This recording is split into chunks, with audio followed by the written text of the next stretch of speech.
So do you hate the fact that you have social anxiety and it's to the point where you think, why me? Like, why do I have to live with this debilitating condition? So if that's you, stick around because in this video, I want to help you really understand the reasons social anxiety develops and really show you that it's not a permanent condition you have to live with for the rest of your life. So don't lose hope. Let's get into it.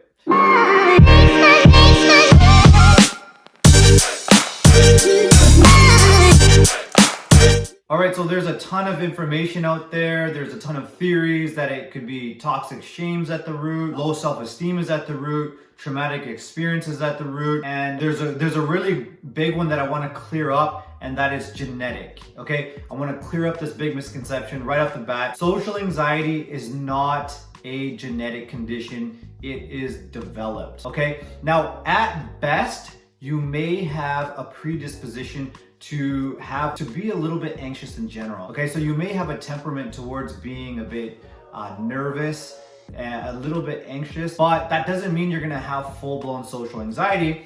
And we see this all the time. You'll notice, you know, people who are a little bit nervous or a little bit anxious, but going into a group or talking on one-on-one in conversations, public speaking, it doesn't heighten that anxiety. Their anxiety stays the same. And so people don't trigger off and make their anxiety symptoms worse. They're just kind of at this baseline level. And so you must understand that what's genetically influenced, or if something is genetically influenced, it doesn't mean it's genetically caused, okay? So I wanna help you understand this. Let's say if I'm walking down the street, I'm walking down in the dark in the middle of the night, that would be kind of like that nervousness, okay? So it's not a good situation. I'm putting myself in a little bit of danger. I'm putting myself at risk, okay? So let's say I go down this one street and I get mugged. I get robbed. Somebody could say, you caused that. You shouldn't have been walking down that street. Yes, but if I walked down another street, there's a chance that I wouldn't get mugged, that I wouldn't get robbed. So do you see, all of the external variables have to come together at the right place at the right time in order for that to develop, for me to get mugged, for me to get robbed, and for you to develop social anxiety. All factors have to come into place. And so at the heart of it, social anxiety is the fear of being judged and evaluated negatively, the fear of being embarrassed, humiliated. And so you have to realize that during your lived experience, you have experienced that at some point, okay? Social anxiety doesn't just pop up for no reason. You have experienced humiliation, negative evaluation, judgment at some point in your life, okay? And what that does is it restructures your brain. So it makes your emotional brain overactive to the point where you're sensing danger, and that danger is associated with people. It's a fear of people. And so what I've done is I've wrote an ebook, and I'm gonna link it below the video. It's gonna be really good for you to download and read, because it goes into my story and my struggles with social anxiety, but most importantly, it's gonna help you to show you how that restructuring of the brain, how that overactive emotional brain has programmed your mind in a way to constantly fear people, to constantly fear judgment, to constantly fear humiliation. And so don't do what I did. Don't go on this wild goose chase to look for the root cause. I struggled with social anxiety for decades, and you don't have to. You really don't have to. Download the book, read it for free, and really understand how your mind's been programmed in a way to keep that fear of people locked into place, so you can finally break free from that for good. And so let's take a deeper dive on the development of social anxiety, okay? I really want to help you understand that it develops, and therefore it's not permanent, okay? So let's take a look at another form of anxiety. There's something called health anxiety. You may or may not be aware of it.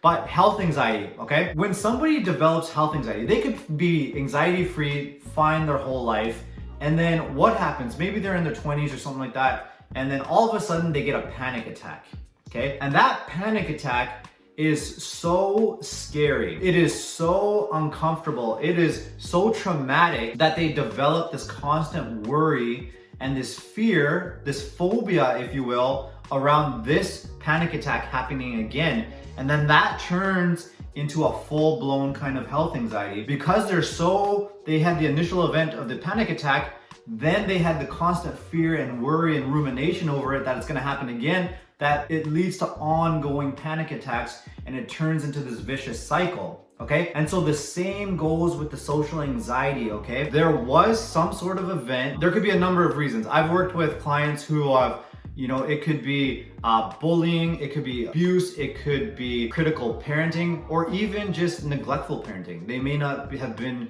raised with any healthy level of self-esteem or something like that. So these events, what they do is because they're so painful, because being humiliated is so painful, it is so debilitating. Nobody wants to experience that.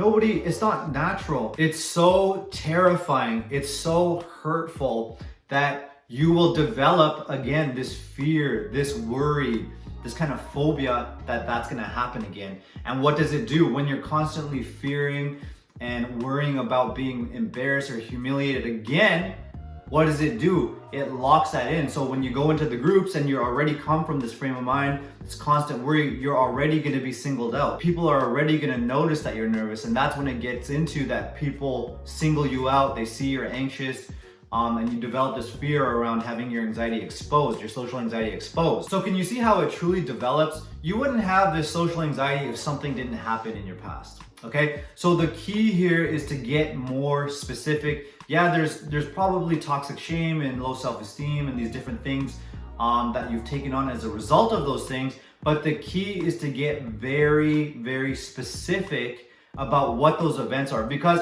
there's always two components to everything that happens in your life. Every event, there's what happened and how it made you feel. Okay, what happened, how it made you feel. Maybe you were bullied, but it made the feelings that you took on from that event that you really internalized.